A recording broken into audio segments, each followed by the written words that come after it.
Depuis mon album Rasta Government, je chante que, you know, Africa is the richest continent with the poorest citizens. L'Afrique est le continent le plus riche avec les citoyens les plus pauvres. You know? Donc c'est pareil pour la Guinée. Il n'y a pas d'électricité, il n'y a pas d'eau, il y a beaucoup de choses qui manquent. Vraiment, tout est à refaire ici.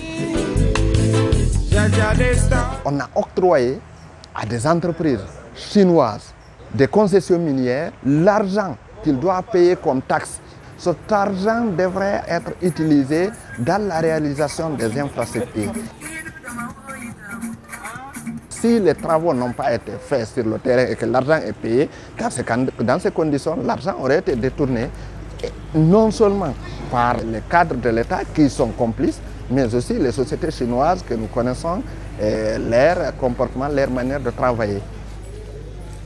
On a comme l'impression que la Chine est en train de recoloniser notre pays. La Chine continue à transporter des bauxites du côté de Bouquet de façon sauvage. Ils sont en train de piller notre pays. La faute revient à nous les Guinéens, donc c'est à nous de jouer notre rôle. Les multinationales, quand elles sont là pour se faire des sous, elles sont là pour se faire des bénéfices. Mais quand ils se trouvent aussi dans un pays qui respecte les lois, ils peuvent se conformer.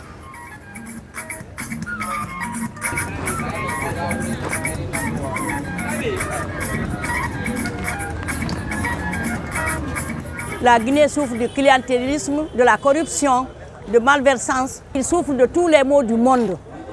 Tout le monde est corrompu à Conakry. Le pays est pillé. Tout le monde fait ce qu'il veut. Les gens prennent, les autorités, ils prennent l'argent comme ils le veulent. C'est comme si c'est leur sac qui était posé à la Banque centrale. Après, ils nous disent de serrer la ceinture et que le bien va venir, alors qu'ils ont des milliards dans leur poche et la population est en train de souffrir, qui ne peut pas manger par jour.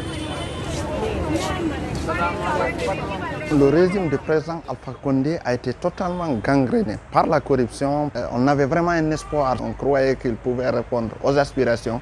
Mais depuis qu'il est venu, il a fait le recyclage des cadres qui étaient là dans l'ancien gouvernement. Et ces cadres autour de lui n'ont fait qu'accentuer la gabegie financière, les détournements à tous les niveaux. Les taxis que vous voyez à ville ici, c'est les universitaires qui sont en train de conduire, qui sont pillés aussi tous les jours. Ce qu'ils font comme recette, c'est les policiers qui reprennent ça. Les policiers ne font que rançonner les enfants dans la ville. Nous sommes dans une sorte de corruption généralisée.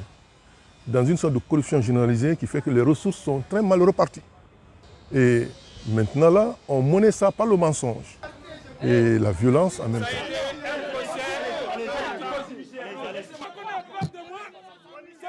C'est 2 jours après le coup d'État que mon papier de libération est venu me trouver. C'est ainsi que j'ai été libéré après 16 mois de prison.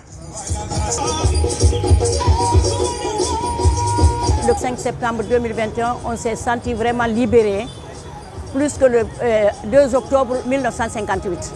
C'est maintenant qu'on est libéré, c'est maintenant qu'on a notre indépendance.